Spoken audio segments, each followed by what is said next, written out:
Hello दोस्तों, मैं Anil Kumar study with Anil Kumar में आप सभी का स्वागत करता हूं। आइए आज हम सभी कक्षा 10 के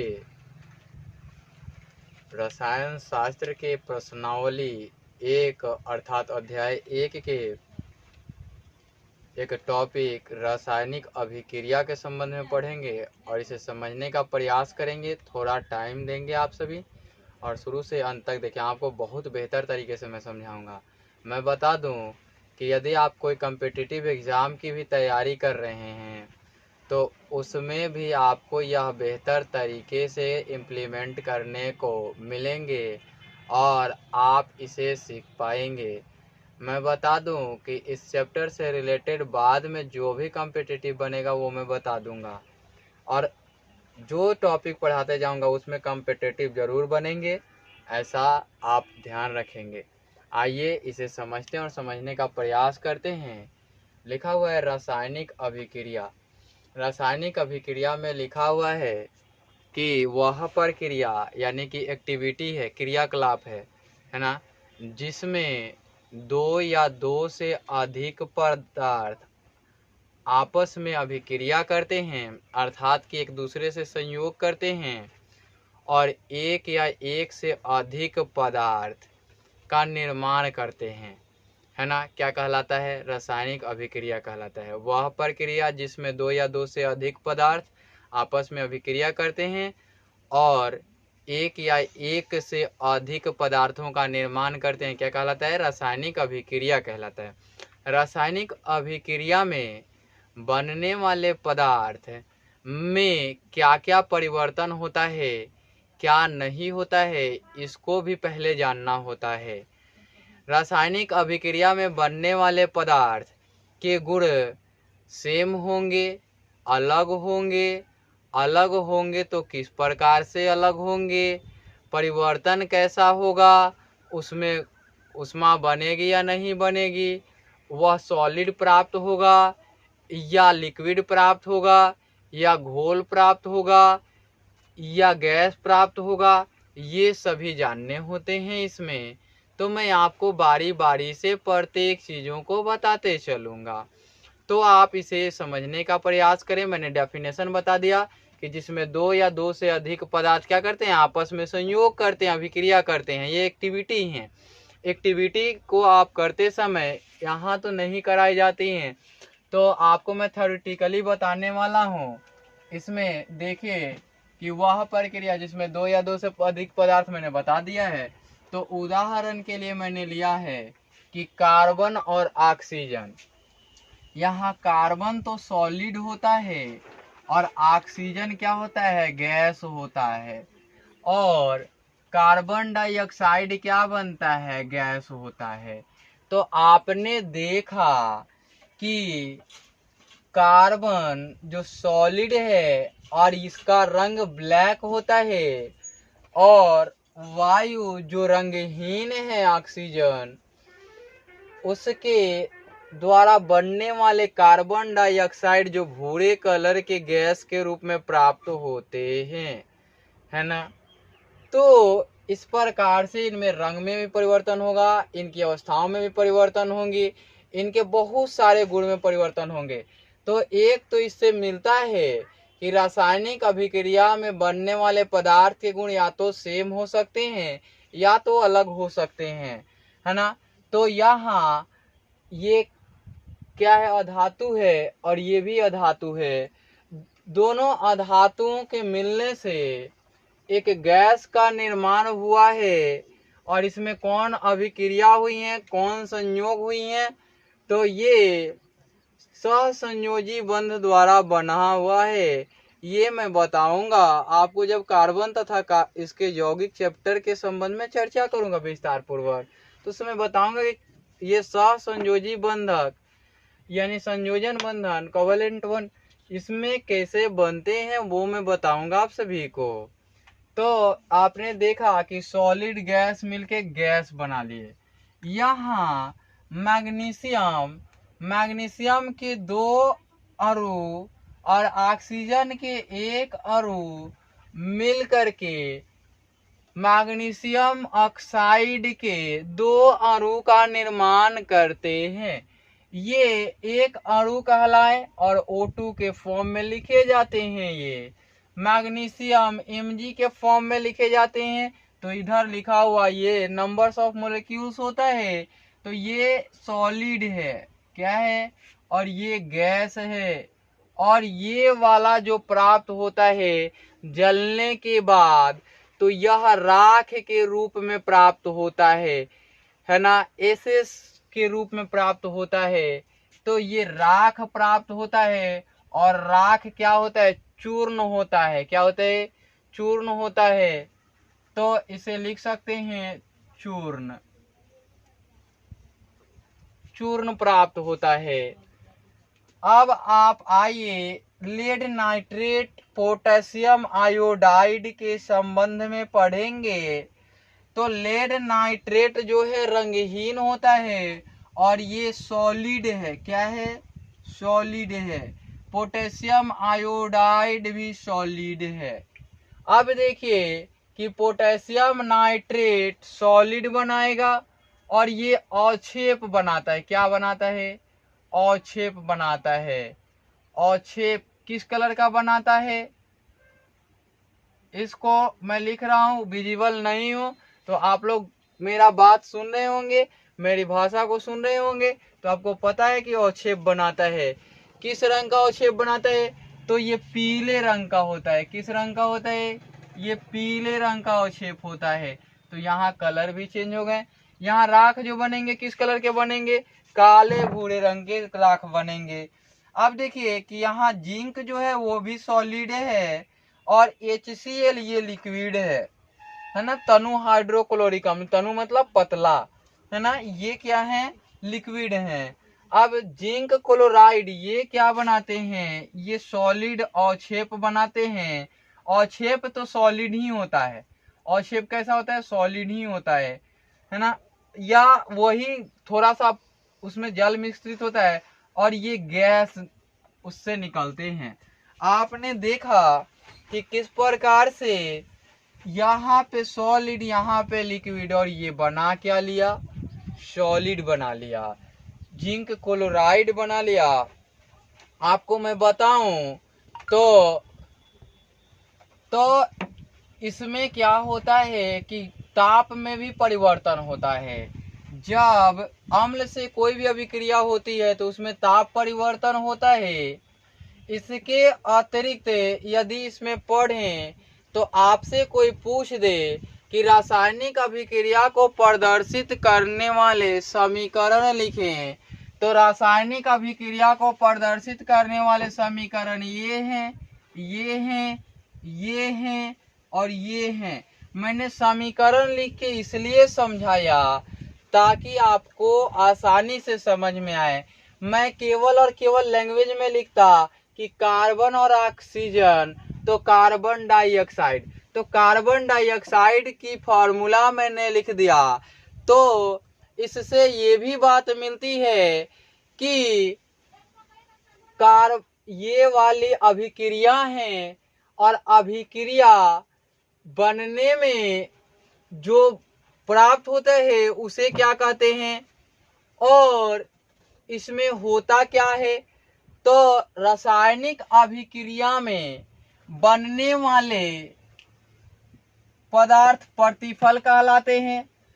बिजली आ गई, आप लोग पिछले वाले से कंपेयर इसे ना करें, ठीक है, इसमें लाइट थोड़ी बढ़ जाएगी। ये वाला प्रतिकारक कहलाता है। क्या कहलाता है, प्रतिकारक। और ये वाला कहलाता है प्रतिफल। ये वाला क्या कहलाता है, प्रतिफल कहलाता है। मैं आपको बता दूं कि अगर कोई पूछ दे कि रासायनिक अभिक्रिया में भाग लेने वाले पदार्थ क्या कहलाते हैं, तो प्रतिकारक कहलाते हैं। रासायनिक अभिक्रिया में बनने वाले पदार्थ क्या कहलाते हैं, तो प्रतिफल कहलाते हैं, है ना। प्रतिकारक कहे, अभिकारक भी कह सकते हैं, अभिकारक ही इसका सही होता है। अभिकारक प्रतिकारक दोनों कहते हैं। अभिकारक भी कह सकते हैं, प्रतिफल भी कह सकते हैं, और रिएक्टेंट एजेंट है और वो प्रोडक्ट है ना। तो आपसे पूछ दिया जाए कि रासायनिक अभिक्रिया में बनने वाले पदार्थ क्या कहलाते हैं, तो प्रतिफल कहलाते हैं। रासायनिक अभिक्रिया में भाग लेने वाले पदार्थ क्या कहलाते हैं, तो अभिकारक या प्रतिकारक कहलाते हैं। अब आपसे पूछ दिया जाए कि ये जो रासायनिक अभिक्रिया को प्रदर्शित करने वाले समीकरण हैं वो क्या हैं, तो रासायनिक अभिक्रियाओं को संक्षिप्त रूप में प्रदर्शित करने की विधि को, जिसमें सूत्रों एवं संकेतों का प्रयोग होता है, जिसमें सूत्र या संकेत, यहाँ तो संकेत है और ये भी संकेत है, और एक सूत्र बना जो सूत्र का सांकेतिक है, और उस सूत्र का सांकेतिक प्रदर्शन ही उस रासायनिक अभिक्रिया का रासायनिक समीकरण कहलाता है। तो हम इसे क्या कहते हैं, इनको, है ना, देखिए मैं इधर लिख रहा हूँ, इनको मिला करके इन सभी को क्या कहते हैं, इन सभी को कहते हैं रासायनिक समीकरण। रासायनिक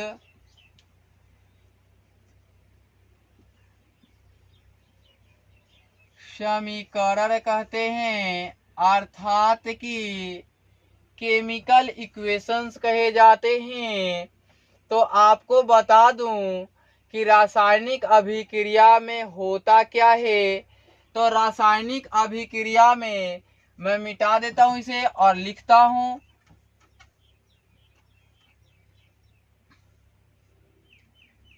इसमें दो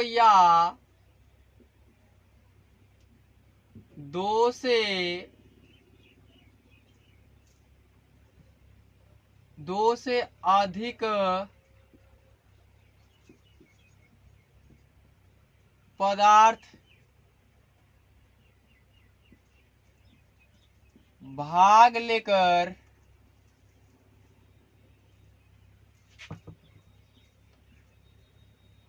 एक या एक से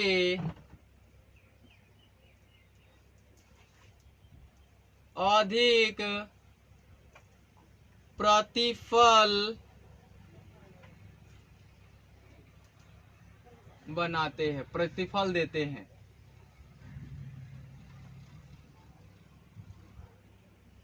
मैं दूसरा इसमें लिखूं तो क्या लिख सकता हूं, तो लिख सकता हूं रासायनिक अभिक्रिया में भाग लेने वाले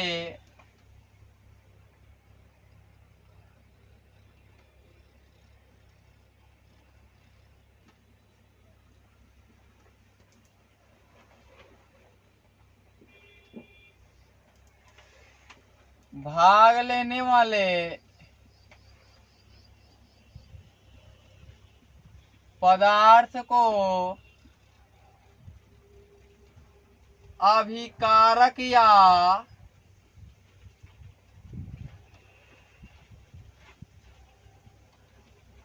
प्रतिकारक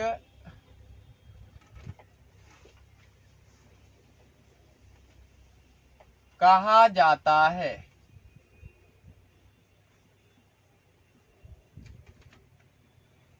अगला देखिए, यहाँ प्रतिफल बनाते हैं, इससे पता चल गया कि बनने वाले पदार्थ क्या कहलाते हैं, प्रतिफल कहलाते हैं, वो मैं चर्चा कर दिया हूं। इसमें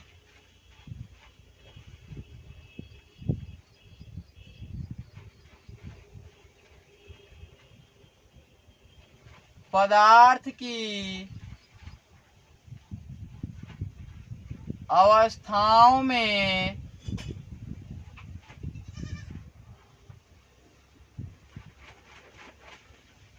परिवर्तन होता है।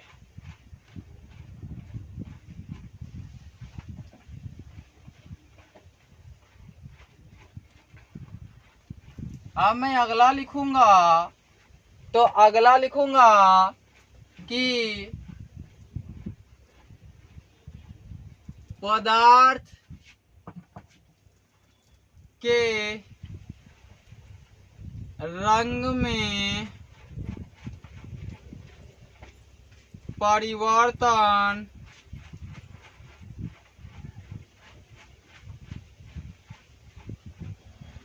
होता है। अगला लिखूंगा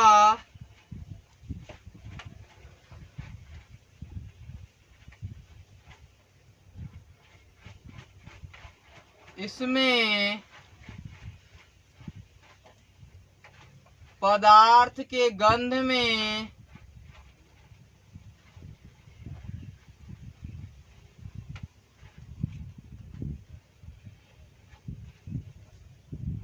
परिवर्तन होता है।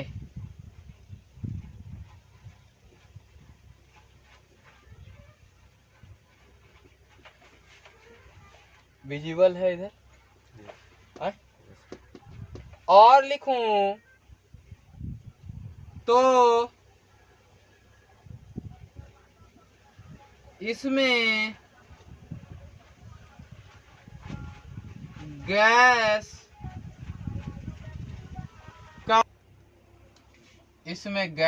का उत्सर्जन होता है।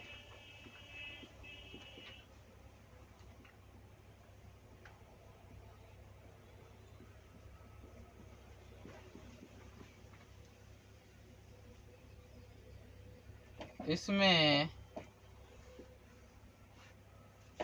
ताप में परिवर्तन होता है।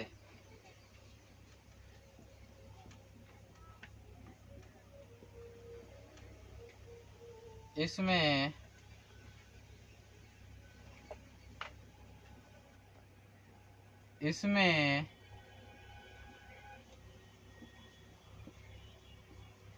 आक्षेप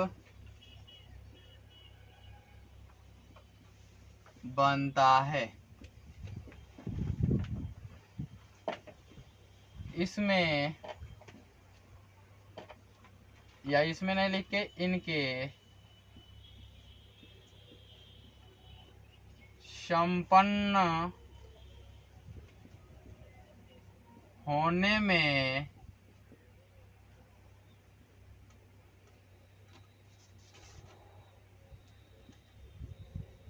सूर्य की प्रकाश की भी आवश्यकता होती है।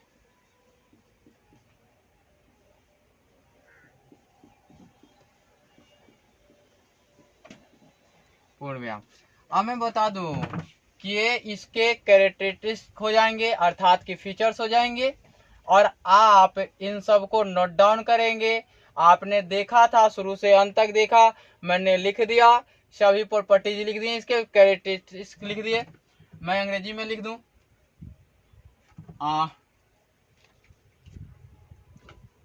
Characteristics of chemical reaction.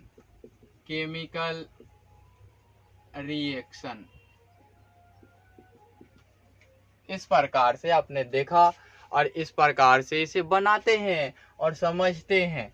आपको समझ में आई होंगी। मैं धीरे धीरे करके हर चीज को समझाते चलूंगा और आगे की तरफ बढ़ाते चलूंगा। इस वीडियो में इतना ही, फिर मिलते हैं अगले वीडियो में।